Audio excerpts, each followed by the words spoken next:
guys, we're going to be talking about the Vltor or Vltor, depending on how you pronounce it. I believe they pronounce it Vltor AK stock mount. We got it mounted up here on the SGL-21. It's one of the more popular ones out there on the market, but it's also one of the more expensive ones. We're going to get into the details of it and basically if it's worth that cost. Coming up next, guys. Let's do it.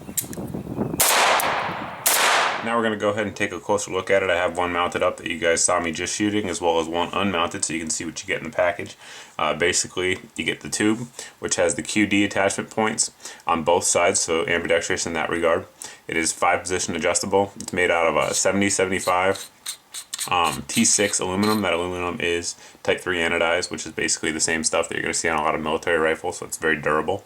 They do have a storage compartment here in the back. You can put a lot of things in there, batteries. If you have an SBR, you can put a copy of your SBR stamp in there, which is what I use one of mine for. It is O-ring sealed, so that way it's waterproof as well.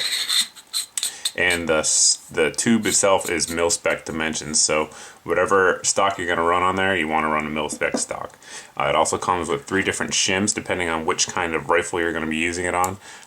Basically, they're different variants of the AKM pattern rifles. That's another thing to point out. It does only work with AKM, meaning stamped receivers. It does not work with the milled ones.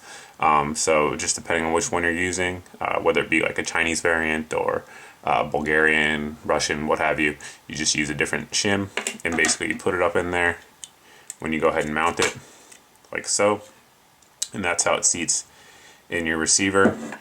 You attach this little piece, goes in here for your screw to screw into, and the back piece, the screw just goes right in there. The screws are included, which you see right here, and you just slide it in the tang on your AK receiver. You remove the original screws, put these ones in, you're good to go. The installation literally does not take more than maybe 5 or 6 minutes, so very simple on that front. Of note though about those shims, they work for any kind of AKM stamped rifle, with the exception of Yugo variants, or Serbian variants as it's called now, as well as they do not work with the Iraqi Tabuk rifle. Just want to point that out in case you guys have one of those. You're kind of out of luck there, but that's how it works. And up next we'll show you how the length of pull works on it. On the bottom of your screen here we have a KVAR Warsaw length AK stock. On the top here we have Vltor tube and a Magpul MOE mount. Now you can see here you're going to get about an inch shorter length of pull on its lowest setting here, which is what this is on.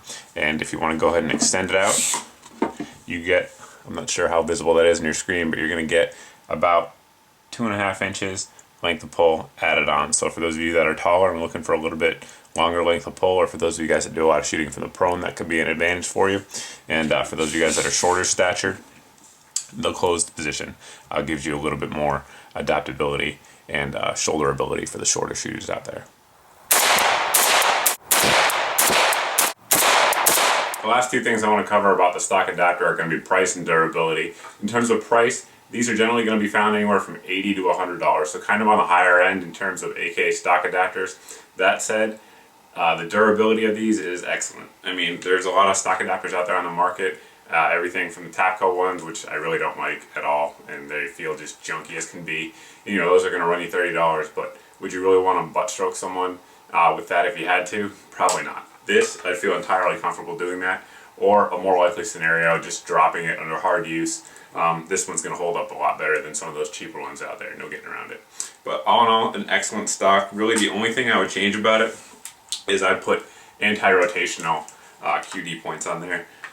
Just having it rotate around, kind of annoying. I'd prefer it to be anti-rotational, but other than that, honestly I wouldn't change a thing about it. Excellent stock adapter. But if you guys have any questions about this stock adapter, anything else I review here on the channel, you can feel free to post below in the comments section. You can also post over at my Facebook page. But thanks for watching, thanks for subscribing, and hope to see you guys in the next video.